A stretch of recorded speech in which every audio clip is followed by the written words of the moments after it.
Para kina Ogie Alcacid, Lassie and MC. Si Kim Chiu ang lucky charm nila, kaya nanalo sila sa Magpasikat 2024 ng It's Showtime.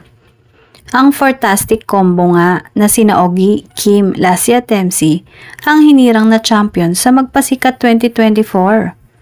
Kitang-kita nga ang saya sa apat ng makapanayam ng ABS-CBN after the show last Saturday. Natanong nga sila kung sino ang kanilang lucky charm. At walang kagatol-gatol na sagot nila, Ogie, Lassie at MC, ay si Kim daw. Pero hirit pa ni Ogie at si Paula Avellino. Natawa naman si Kim sa sinabi ni Ogie. Nasama kami sa mga mahuhusay, say ni Lassie. Nakakatakot stunts pero sobrang nakakatawa ng team na to kaya nakakawala ng pagod. Tamang timpla kami, kaya itong moment na to, sobrang sarap sa pakiramdam. Sabi naman ni Kim. Ayon pa sa aktres ay hindi nga raw nila inaasahang mananalo sila at tanggap na nilang talo sila.